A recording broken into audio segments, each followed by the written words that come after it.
nibwo regrette yatwe mu itegeko bashyizeho umugabane shingiro muri uru Rwanda uri ku 30,000 niwo make ashoboka 30,000 aho ubanza ukumva ni naho mpamvu muza kwibaza ko kuki bagiye kuri 30,000 twe twifuzaga ko byanaba mu 10 kuko nureba nk'amakipe ateye imbere haruza gusanga ari amapawundi 5-10 umugabane shingiro twe twifuza ko byajaze ko batuga ko itegeko rivuga ko ari 30,000 icyo nicyo cyambere ntabwo wajya kubibaza ubanza kubibaza na regulator washyizeho umugabane shingiro baba bafite impamvu babishyizeho kugira ngo bitaba bya bintu byo kugura nuzanye rimwe ngo aje kugura umugabane no kwa kuni nakubwiye twe tumaze kubona ko dufite abantu 500 niho bavuga ati ubu mugize miliyari 10 n'ubundi umuntu akagura umugabane umwe ni miliyari 15 urabishaka kunyuma ubaririye ku 500 ugakuba ni 1515 niyo mwavuga 10 mwazigera ko muri 450 na make ashoboka niyo yanyuma make umugabane shingiro umwe umuntu wa mbere wenyine ushaka kugura umugabane muri capital n'ibihumbi 30 aho washyira imigabane ku isoko ntabwo ushaka kujya munsi y'ibihumbi 30 cyeka bayo special treatment nabwo mukabisabira uburenganzira ubwo rero twarabibye ntago ari tangiye mu bintu none ijya gusaba uburenganzira uriyezo kwibaza ngo waya amezi 18 nazo ndaza ku kigo twabashije se harimo feasibility yuko umuntu atahita wugura ako kanya umugabane umwe ntahita wugura ako kanya nabyo ndi bubigereho nukuvuga ngo umugabane shingiro ushobora kutawugura ako kanya kugura muri ya feasibility mwihaye niba amezi 18 ariko igihe biri officiel ari ikintu kiri officiel payment order cyangwa ku muntu muto akavuga MTN agasinyana yuko yemere ko bazaba mukata 2 kugira wa mugabane shingiro mu gihe mwihaye cyo kwa mugurishije ya migabane mukakigera feasibility mezi 18 ariko iki gihe kigeze wa muntu yatabashije kwishyura ya mafaranga n'ibyo yatanze biguma mu ikipe kandi na wa mugabane ntawe ubone ya migabane kazasubizwa ku isoko n'abanyamigabane babyemeranyije rero impamvu ati kuki mwahereye kuri miliyari 3 mutafasha ahubwo 15 niba mufite 500 umuntu aguze umugabane umwe ni miliyari 15 n'ururete aho twatse dufate bikeya two kwipasa muremera none utavuga uti mu bimbi bya 500 reka item byose nibizagura ntago ariko bose bazagura nubwo hari abazagura myinshi cyangwa iki akubanza kwipasa muto ya migabane ko nibikunanira niyo mpamvu yanakubwiye mu kugera tuganira n'abandi bavuga ko uyu ni make cyane naho dufite 500 kuki tutawugira miliyari 9 cyangwa 10 byari twaguye ngo ni pilot birakigwamo n'ejo samuje n'ejo kuvuga ati twebwe turemera ko aba 500 bazagura mu gihe 15 ikaba ari ifataho umwanze ko binanone bikabanza bikarebwa muri ya angle zose watangaga tukavuga rero tugo tugiye kwanza kurebera ku byo twari twarebye none ibindi biziyongeraho n'uko umushinga ugenda wevaluatinga kugera ubaye bari twari twihaye miliyari 6 nka initial capital yatangirirwaho n'uyigabanya uraza gusanga ku 30 uraza gusanga ni ibihumbi ni shares ibihumbi 300 nago zibumbi 200 no kuvuga ngo already ahubwo muri bandi 500 tuvuga twafashe kimwe cya gatatu 2 bya gatanu byabo kuko ntabwo wageje no muri kimwe cya kabiri cya 250 ntabwo wipashe muremure dutangira kuvuga uti se ahandi bikorwa bute ahandi wasangaga ntago ari kukubeshya twabajije muri Simba bura Simba babitangiye nyuma yuko tutsinze yanga tukayikuramo 2017 2018 ngo Simba yatangiye kino kintu twabaza muri Raja Casablanca tubaza muri Asec Mimosa tubaza no muri Cape Town yo muri South Africa none twabaje n'izibura ariko abantu barinci baravuga ngo izibura ziba zaraturenze bura ntago wakafata twanabaje no muri Goromari ntago wafata kuziburaye kuko izibura ziba zarakurenze ushobora kwipasa muremure tukaza kwisanga tumeze nka byayo ngo tugiye kubaka stade cyangwa ikindi kandi tudafite amafaranga yayo kuyubaka twanga kwipasa muremure tweka dukore ku bandi babikoze kuba bajya kunganya ubuzima nk'ubwacu n'ubaje Tanzania ukabaza Kenya ukabaza muri Cote d'Ivoire ukabaza South Africa ukabaza n'abarabu atlise ntiwabura benchmarking aho ngaho ufata batubwira ati rero twegwe kugira ngo twange ko umuntu azaza kayitwara benchmarking abakoresheje no kuvuga nko guterura ibyahantu nko gukopera ariko bijyanye ukabizanisha ukabisanisha n'ibyiwawe twaje gusanga baratubwira ati ikintu cyambere ugomba guprotectinga no guprotectinga ba nyiri ikipe ba mbere ni wa mufana wo hasi w'umunyarwanda kuzagera kuri uwaba ahambaye cyangwa afite ubushobozi buhanitse abo nibo ba nyiri ikipe abo nibo banze protect ati twebwe uko twabikoze 51% nibo bayigira ijya mu banyamuryango cyangwa abandi bose babakunze nubwo natabara umunyarwanda ngo uriho ubungu bashobora kuba ari umukunzi kutarabashije kubona amahirwe kuba umunyamuryango abashaka kugura umugabane w'umukunzi none 49% ukayashyira muri dufite abo twita ngo abo mwabanyaho rukomeye babafatanyabikorwa umwegera kumva ari willing yo kubijyamo nta cyatuma atari wuheraho mbere yo kubihunda kuko uyu munsi ibi bintu muri gukerensa hano uyu munsi wa none iyo tuvuga ngo skoro ahubwo na Bralirwa turashaka kubyumva na Bralirwa ntiryamye amajanja ibonye migabane ko ntawe uzayibuza kugura umugabane ku isoko niba skoro itayiguza cyangwa undi muntu beka cyangwa RSSB undi wese ubyumva ufite kwita yumva icyitwa imigabane n'ejo hazaza iyi rero sport turi kuvuga ejo sinzaba nyirimo hirya ejo umuntu azaba yarayatahutse yaripfiriye mu myaka ingahe ariko abana bazasigaraho ariko yubakiye ku migabane nawe uracyumva icyo bishatse kuvuga 50% banatugira inama ati muri iyi 50% 49 cyangwa 49 nyine abaho rukomeye bandi mwabanya rukomeye cyane abandi batera nkunga bashyashya ikaba ari ama companies not individual nicyo nashakaga kukubwira ariko ntibinabuje nk'urugero Claude Mushime mfite company X ako nshobora kuba naraguze muri 50% none na ya company yanjye kagura muri yivuga ko company yawe yivuga nta kibazo nangaga ko muvuga ngo nukwamaze ko njya mu masizindi naga nawe mfite nka African Bet ngo noneho ejo undi azanya antange kwamamaza muri ya company yanjye muri ya Sport yanjye kandi n'umunyamigabane waguze imigabane 50% nanjye kubera iki ntaza ngore n'indi migabane muri 49% nicyo ngicyo twavuze none nanjye namamaze mu bintu ariko noneho binamfitiye akamaro n'umunyamuryango none banavuga batwigira n'inama yuko muri 51% kugira ngo wevite ko umuntu umwe ashobora kuza akayigura nta nubwo ari 100% muri 51% 30% ntagire umuntu wabirenza awareza 30% kuri ya 51% mpamvu nufite ko score muramutsemo mushoboye kumvikana ngo yafatiye nayo ubwo izabarira kuri 49% pano y'imigabane shingiro nicyo kugira ngo cyumve kuri 51% urashaka kumva ikintu ndi kuvuga kugira ngo ufashe 30% 51% abandi babasigaranye 20% nabo wabo barusha imbaraga ariko ni 30% ya 51% nitujya mu mafaranga ni huri bubyumve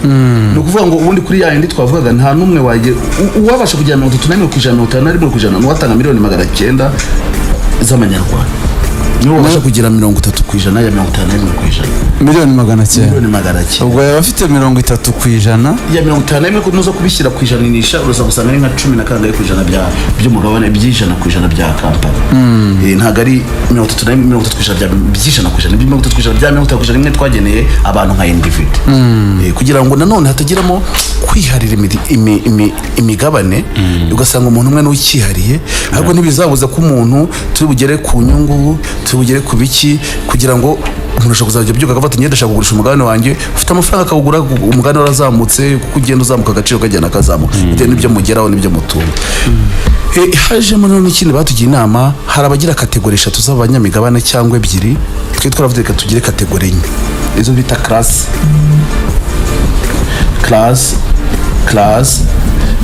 twe nizo twakise nk'amatsinda kategori D C B na A iyi A niyo ndi buhereho niba abandi bari muri 49% niyo bonyine bayigumamo nuvuga ngo niba abantu batera nkunga bama companies bameze nk'abacuruzi bo babibonamo si ngombwa kuba ari umureyo si ngombwa n'ukiyo baba ari umureyo ariko bari kibonamo opportunity arakibonamo opportunity ya business si ngombwa na equipe zo gute ngiye nanjye cyo kuguramo icyo kintu ko gifitemo opportunity cyo kugura nka company X ishobora kuba belong gikundi windi kipe ariko turakibonamo nka business ariko abangaba bo nabari muri ya kategori ya 51% uravuze ngo n'indi kipe nagavuze nk'indi kipe nk'undi waba uhagarariye nk'indi kipe ufite company ashobora kuba ari company ubucuruzi we ni umuntu uje gucuruza nta bindi nshobora kuba ndi Karenzi mpagarariye Bugesera ariko mfite ya company yitwa SK Sport Center kavuga ati nanjye kukitangiye bazajya bambara nk'imyenda kanjye kuguramo imigabane hano nanjye ngiremo ariko urumva waruje uvuye nko muri Bugesera imitanga ivuga ngo ni umunyamuryango ngo ni umureyo ngo ni umuki ni nayo mpamvu bahagaze kugira batapusa ngo badusohoremo navuga wenda tuvuge wenda reka dufate Juvenal akiri muri Kiyovu tuvuga afite company runaka yaza niyo company ye akagura imigabane muri Reyo si ngombwa kubivuga hano buriya mu bintu byose habamo vetting nta kitagira vetting ntabwo ikintu cyose gipfa kugurishwa kigira vetting ku isi ya rurema hari vetting ushobora kurisha umuntu arizo bita dukikora muri leta ibyo bajyaga bashinja ibihugu babyitaga non tariff barriers no kuvuga ngo ntabwo wamushyireho barriers yo kumubuza kwinjira ariko wamushyiraho nk'umunzani ngo narenze toni 40 imodoka ye ntiri bwinjire izo ni non tariff barriers cyane ajya gufungura company agomba kuba afitemo umunyagihugu muri tourism iyo ni non tariff barriers hari utuntu mushyiriraho kwa non tariff barriers ko tutamubuza ko werimenya umucuruzi kuko buriya mu ubucuruzi ni nta mupaka kandi buri wese agomba kwisanga ariko hari ukuntu twaveti cyangwa non tariff barriers ushyiramo kugira ngo umuntu niba utamushaka umukumureke utamwiyeretse ko ari bukumiri none muri izi classe twaravuze guti 0,051 ibihumbi 200 cyangwa 300 si ngombwa bose bazajya muri board of directors zirashingira izi classe turi buvuge zirashingira ku migabane waguze uranabibutsa ko izo classe nazo zizagira inyungu buri classe yose izagira inyungu buri wese kugera n'uwaguze umugabane umwe ariko inyungu ntizingana nawe urumva naguze inyungu ya 30 y'ibihumbi 30 undafite 00 n'igice kimwe ufite 0,000 nawe urashaka kubyumva ariko nawe nyine bikukango ariko ntibigukura ko nanuvuga ati nanjye iyi kipe ni yanjye dushobora kubyuka umuzungu akaza ati ngenda baha miliyari 50 z'amadolari cyangwa miliyoni 50 z'amadolari undi none yanyungira mugeraho ubu ngubu none yati mugeraho itari ya indi ye intoya ibyo nashaka kubara ni nkuko ababonye nk'ukuntu BPR yagurishijwe nawe umuntu wo mu cyaro wari ufite agatabo wari ufitemo azi ko inyungu yamugezeho abandi bakera batarahagarika ko ari ba nyiri BPR inyungu zamugezeho wese bagurishije BPR nicyo navuga izi classe rero za 51% hazabaho bavuze ngo batugira inama ngo kuva ku muntu umwe waguze share imwe ya 30 kugera ku baguze 34 ushobora kuza gute miliyoni 10 ibihumbi 30 na miliyoni 10 impamvu nuko nureba kuri ya miliyoni kuri za miliyari 300 niwe uzaba abashije kugira ijwi rya mbere urumva impamvu ijwi ryo kugira gutarya voting power iyo twita voting power kugira ngo ugere voting power hari imigabane ugomba kubugezeho twararebye rero turasanga imigabane ishobora gutuma ugira voting power ni imigabane 334 imwe rimwe ni voting power ni veto veto ni ukuvuga ngo kugira muri board ntabwo kujya muri board ariko no kugira muri board kuba wasatinga muri board ariko udafite uburenganzira n'ubusiyeje ngako ku buryo utakumira nk'umwanzuro nawe urabyumva kujya gukomora umwanzuro akubasha kugukenera byajwe igihe bashaka kurikenera uri wa 49 ashaka kuribura akugira ngo agire 50 arushe bano akagukenera urashaka kumva ko buriya nta muntu ubura agaciro nubwo ufite ijwi rimwe buriya muri company uburyo ikora hari igihe barikenera kurusha uko babukenera 10 kuko 10 aba yishyize hamwe n'indi 10 ariko ugasanga wowe wabuze ukuvugira no kuvuga ngo ufite myinshi agerageza gushaka abo bantu yari ikintu gisaba majorite cyangwa amajwi ya yagishaka bimanije kugira ngo bari bo bamushyigikira aba ntawe ubirengagiza ikindi twabikoreraga twaravugaga ngo fan club y'uyu munsi nibibasha gutanga nk'ubu ngo urugero ndashaka urugero nk'itwa Daina ubu yo muri diaspora niyo ya mbere nakubwiye ko ndi muri fan club ndabizi iyambe itanga umusanzu munini Daina wo muri diaspora niba ntibeshye neza ndaza kura mu mere igeze mu 570 ku kwezi niyo 550 atari 570 ku kwezi no kuvuga ngo muri amezi 18 nawe urakuba mu mezi 18 zabi maze kugera hafi muri miliyoni 6 zirenga cyangwa muri miliyoni 7 gutyo zirimo ushatse wanayora hafi miliyoni 10 niyo wasibari 10 no kuvuga ngo ishobora no kwita ivuga teka topping up tugire ujyajwe cyacu rigoraho twari turifite muri assemblée générale nka Daina kuki tutariheraho za gikundiro za trust tubamo zishobora kuvuga ati natwe turashaka kuzigira miliyoni 10 mu mezi 18 ntabwo ndibaza kuri fan club ko atari amafaranga menshi urumva ko hatekejwe icyo kintu kugira ngo harebwe n'iki cyakora kandi kitari kirekire cyane cyatuma uyu munsi uvuze ngo kugera ijwi ni miliyoni 100 abantu bavuga uraje kutunaniza n'ubundi biragaragara ko hari abantu uri kucyubakiraho ntabwo uri kucyubakira ku bantu benshi uri kucyubakira ku muntu umwe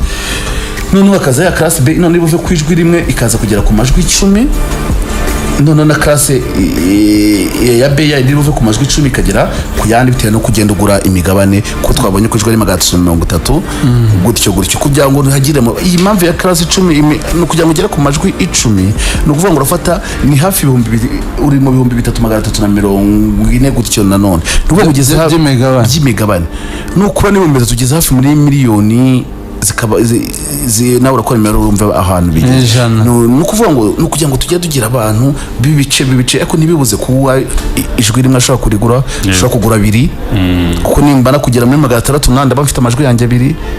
nimara kujya muri 668 ningira muri 900 nangahe ndaba mfite amajwi yanjye 3 gutyo uko kandi nako nanjye amafaranga agenda azamuka muri kampani none bigatuma nimgabe umuterankunga yaregerewe rwose avuga ko ari tayari no kuba muri aba 49 ananabishima aravuga ngo birababaza kuba twaratangaga amafaranga rimwe na rimwe abantu bakavuga ngo nta nayo dutanga rimwe na rimwe bakavuga ngo menshi murayandika mu maparo ko ntayo tubona ate ku ngubu none nduzambuza kandi mwereka aho nayatanze kandi none nkabana nyiri ikintu kandi kira tuvuga ati ngewe sinanahagarika gukorana ariko turakorana birambye by'igihe kirekire. Skoro byakoroha ko Skoro tuvuge niba yamaze gukuramo imisoro n'icyo byose wenda yungutse nka miliyari 10 kuba yafata 30% mwavuze batarenza ikaba nka miliyari 2 cyangwa ku mwaka nta gihombo yabifite nitazagaruza mu bucuruzi niyo mushinga wahomba yo ntago yahomba kuko ifite visibility ifite buri kintu cyose iyo ifite noneho na asset ishobora kuvuga ati iki kibuga murakibarira n'agaciro nacyo kare ibyo ntago asset ntago zizabarwa ku cyo nabyo kizakorwa cyane byo bizakorwa kuri Skoro bya ni inyungu niyo twayita nyungu muzabuma mugikodesha kumubwira ikintu cyo nacyo ndaza kukigeraho icyo ngicyo ntaga Skoro ni inyungu morale ibaze unavuze uyu munsi wa none ngo babanyamigabane 200,000 bateranye bonyine bakanywa Skoro ndibaza ko deposit mu Rwanda zarara zifunze bane batayimo gutyo nitacuza direct kuko nundi ntekereza ko Skoro nko kuri stade siho yungukira ntaga ari yungukira aho bakurira ahandi akandi kantu gashobora gukunda nuvuga ngo nka Skoro ishoye kugura bavuze ko batarenza 30 muri 49 30 muri 49 ako assemblée générale ibi bintu ndi kukubwira ni propose uzi ko ishobora kubyemera n'urugero nkohaye ishobora kubyemera kandi kanayatanga n'amafaranga akaba yanagira n'umumaro na wenda ntiyungukeyo kuko umushinga si ngombwa kuzunguka kuko umushinga rusange nguko uri mu miliyari ushobora kutanunguka ariko Skoro ntiyahomba ahubwo dore ikintu cyazaba yazasigara ifite kuko aho uvuga ko iryo jwi rimwe umuntu ashobora kurikurutiza kari gusaba mu gihe kiniki n'urugero nk'ububeka n'urugero bivuga ko RSSB